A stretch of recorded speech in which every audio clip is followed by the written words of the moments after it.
ازيكم يا شباب، عاملين ايه؟ فادي عضلات فيديو جديد. النهارده يا جماعه انا عايز اكلمكم عن عيب خطير قوي في موبايلات سامسونج الحديثه، بما ان انا ليا تجربه في استخدام موبايل سامسونج حديث لمده 2.5 سنين. الموبايل ده يا جماعه انا كنت شاريه من اواخر 2022 وبقاله معايا 2.5 سنين. في عيب قاتل في الموبايل ده، ومش فيه هو بس، في الموبايلات السامسونج الحديثه كمان عامه. العيب ده خلاني ندمت ان انا جبت موبايل سامسونج اساسا. الموبايل فيه مميزات، مليان مميزات. الموبايل الوانه رهيبه، تحفه. اللون الاحمر بالذات احمر. الالوان كلها رهيبه. جوده الشاشه رهيبه جدا. الصوت بتاعه عالي جدا. السلاسه بجد كل حاجه جميله في الموبايل. ولكن العيب ده خلاني كرهت الموبايل وندمت اني اشتريت موبايل سامسونج اساسا. ايه هو العيب ده؟ هقول لكم، بس قبل ما تنساش تعمل لايك، اشترك في القناه مش مشترك. العيب يا جماعه ببساطه هو ان الموبايل ما بيقدرش يخزن الساعه جواه. ازاي يا عم فادي؟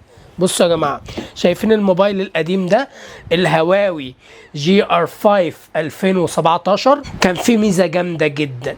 الموبايل ده انا كان ممكن اظبط المنبه، يعني مثلا اظبط المنبه على 6 الصبح او 8 الصبح عشان الشغل مثلا، تمام، واطفيه خالص اطفيه باور اوف خالص، واوتوماتيك اول ما تيجي الساعه 8 الموبايل يفتح ويرن المنبه. ميزه جباره، دي تقريبا احسن ميزه كانت عجباني في الموبايل ده، لولا ان هو بقى حته حديده. للاسف الموبايل ده يا جماعه حرفيا دلوقتي بقى حته حديده. ليه؟ تطبيق اليوتيوب بعد اخر تحديث ما عادش بيفتح عليه. يعني اجي افتح اليوتيوب يقول لي لا، الموبايل بتاعك اصدار قديم ومالوش تحديث، ولازم اضطر افتح اليوتيوب من المتصفح، بقى اخش على المتصفح جوجل كروم جوه عشان افتح اليوتيوب. فطبعا اكيد مش زي الابليكيشن ده. مش بس كده، ده في تطبيقات تانية قفلت. انا مش فاكر، في تطبيقات كتير قفلت تقريبا. الفيسبوك لايت نفسه ما عادش بيفتح عليه. اللي اجي افتح يقول لي لا تحديث، اجي احدث يقول لي لا الموبايل بتاعك اصدار قديم. فخلاص الموبايل شبه انتهى. التطبيقات الاساسيه اللي انا كنت بحتاج استخدمها على الموبايل ده معظمها انتهت خلاص. استوديو اليوتيوب نفسه اللي بتابع منه الاحصائيات بتاعه القناه والفيديوهات جابت كام مشاهده والفيديو اداؤه عامل ازاي، ما عادش بيفتح على الموبايل ده. فعشان كده الموبايل اتحول لحته حديده حرفيا. اقصى حاجه ان انا ممكن احط فيه خطوط استخدمه بس في الاتصال او كده، تمام. دي كانت اكبر ميزه في الموبايل ده. لما جبت بقى الموبايل السامسونج A73 رغم مزاياه الرهيبه، لكن افاجئ بايه بقى سيادتك؟ افاجئ بان انا اجي اظبط المنبه مثلا على الساعه 8 الصبح، اقفل الموبايل، تمام، الاقي الموبايل ما بيرنش الساعه 8. اجي افتح الموبايل افاجئ ان يا ريت حتى الساعه غلط، ده افاجئ ان التاريخ غلط خالص. يعني مثلا لو احنا النهارده في يوليو، الاقي التاريخ مثلا 5 مارس 2024 او مش عارف اخر. بيجيب التاريخ منين؟ اوتوماتيك الموبايل اول لما بيتقفل فتره وتيجي تفتحه يجيب لك التاريخ بتاع اخر ابديت انت عامله للسيستم بتاعه. طب انا مالك تاريخ اخر ابديت؟ انتوا متخيلين؟ وده حتى تاكيد من على موقع سامسونج الرسمي. السؤال واضح بيقول فوق: هل ممكن ضبط المنبه على موبايل سامسونج او تابلت سامسونج اثناء ما الموبايل مقفول؟ الاجابه بتقول ان لا، ما ينفعش. المنبه ما ينفعش يتفعل الا والموبايل مفتوح.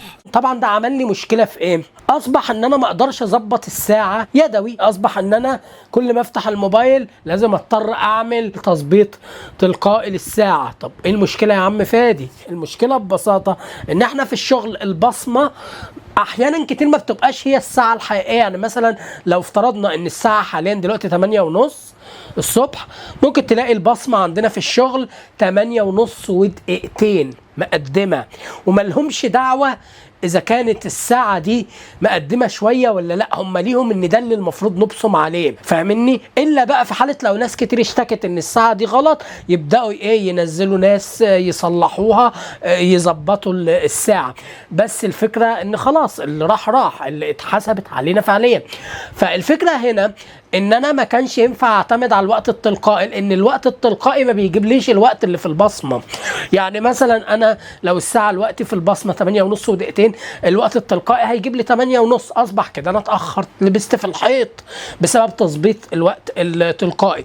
طب يا عم فادي، ما تظبط الوقت يدوي. حلو قوي، هظبط الوقت يدوي عشان اضمن ان الوقت اليدوي ده ما يبص، لازم افضل سايب التليفون مفتوح. انتوا متخيلين يا جماعه؟ بقيت على مدار 2.5 سنين اسيب الموبايل مفتوح طول الوقت، ما ينفعش اقفله نهائي. طبعا ده اجهاد للموبايل واجهاد للبطاريه وغير كده ان انت لما بتبقى سايب الموبايل مفتوح، ممكن ان انت كل شويه وانت نايم تقول ايه، طب ما اخش كده اشوف في اخر بوست انا منزله على الفيس جاب كام لايك، الدوبامين بقى السريع والحاجات دي. انت لما بتقفل الموبايل بتهرب شويه من الموضوع ده، انك ساعات لما تيجي مثلا ايه تقول ايه، انا عايز اشوف عايز اتسلى شويه، دوبامين سريع، عايز اشوف شورتس ريلز حاجات من دي. لو الموبايل مقفول ممكن انت تكبر دماغك تقول لي انا لسه هفتح الموبايل، خلاص خليني نايم يا عم والصبح ابقى اشوف. انما لو الموبايل مفتوح جنبك 24 ساعه ممكن تضعف وتقول لا، طب اقعد ايه، لدرجه ساعات كنت ابقى نايم واقعد اتصفح في الموبايل. فطبعا دي مشكله كبيره، وانا مش قادر اتخيل ازاي شركه زي سامسونج مش قادره تعمل الموضوع ده.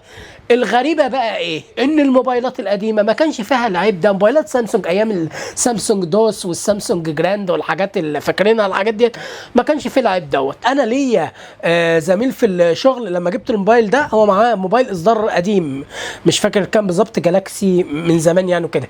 فقلت له هات كده اشوف حاجه، قلت له اطفي كده الموبايل وسيبه شويه وبعدين افتحه، طفاه وسابه شويه وبعدين فتحه، لا الساعه والتاريخ زي ما هي.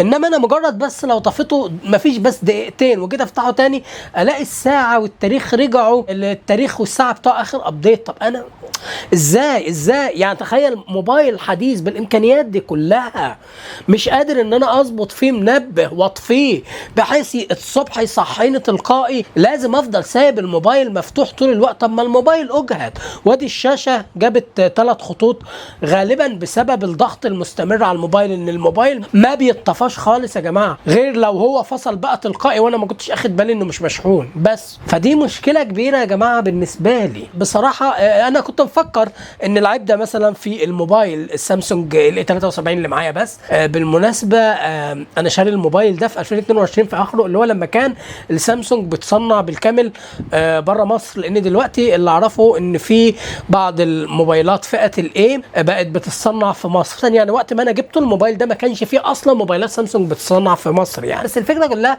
ان انا العيب ده فكرته موجود في السامسونج اي 73 بس. فدخلت على النت اكتشفت ان ناس معاها سامسونج جالاكسي الاس 20 اس واللي هي الحاجات و24 اس اللي هي الحاجات العاليه بقى، اللي هو الموبايلات الكبيره اللي كانه زي التاب، وفيها نفس العيب ده. اتلاقيت العيب ده مشترك في معظم او في كل تقريبا موبايلات سامسونج الحديثه. طبعا حاليا انا ما اعرفش هل هم في الفيرجنات الجديده من سامسونج، لو في فيرجن جديده نزلت هل صلحوا العيب ده ولا لا. بس انا وقتها لما دخلت على النت موبايلات الفئه، يعني ده مثلا الموبايل ده يعتبر من الفئه المتوسطه تمام، انما في موبايلات بقى اللي هو السامسونج ال 20 اللي هو ال 20 اس الترا والحاجات ديت، وال 24 اس الترا والحاجات ديت، الموبايلات دي بتبقى معديه، بتبقى حتى يعني الموبايل ده انا كنت جايبه ب 14,000 في الوقت ده، كانت الموبايلات اللي هي فئه الالترا والحاجات دي معديه ال 20 كان في، فاهمين قصدي؟ فالموبايلات دي كان فيها برضك نفس العيب، وانا شفت على النت كانت شكوى جماعيه كل الناس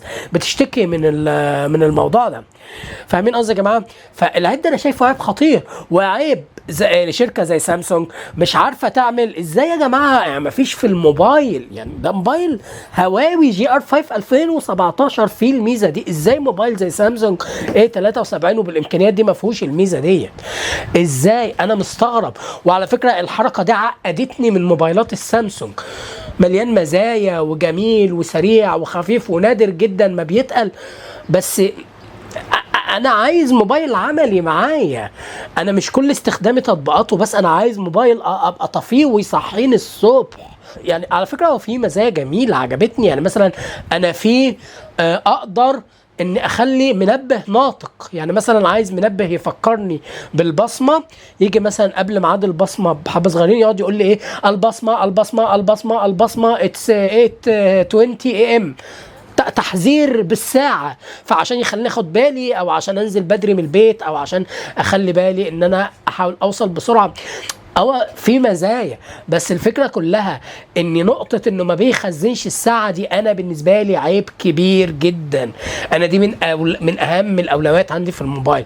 فانا بصراحة ما اعرفش ازاي شركة سامسونج تعمل حاجة زي كده، وازاي شركة سامسونج وهي عاملة تطبيقات جميلة وتطبيقات خفيفة وكل حاجة جميلة في الموبايل، ازاي مش قادرة تخلي ان الموبايل يقدر يختزن الساعة. فده عيب غريب جدا، وانا ده عقدني. يعني عارفين يا جماعة، مهما اشوف موبايلات سامسونج بقى حديثة بتقنيات رهيبة بتاع، رغم ان انا منبهر جدا من الحاجات اللي بتنزل في سامسونج، بس بصراحة اتقفلت من موبايلات سامسونج تماما. ويا ريت لو حد عنده يعني موبايلات سامسونج من الحاجات الحديثة قوي اللي هي فئة الالترا، الحاجات اللي نازلة جديد حاليا في 2025، يقول لي هل ما زال العيب ده موجود ولا لا، عشان عايز ابقى عارف برضك، عشان لو في يوم من الايام قررت ان انا اشتري موبايل تاني ابقى عارف هل هختار السامسونج ولا خلاص كده السامسونج بره اللعبه. فده بصراحه يا جماعه عيب قاتل. تخيل ان انت على مدار 2.5 سنين سايب الموبايل مفتوح مش عارف تطفيه، انا شايفه عيب قاتل مش حاجه هينه يعني. وانا برضك مش شايف مبرر، لان سامسونج زمان ما كانش عندهم العيب ده وموجود دلوقتي. يعني انا مش فاهم، طب يعني هي مش مشكله ازليه مش من زمان، طب انتوا دلوقتي مش عارفين تظبطوها ليه؟ بس كده يا جماعه، اتمنى الفيديو يكون عجبكم، استنوا فيديو جديد، سلام.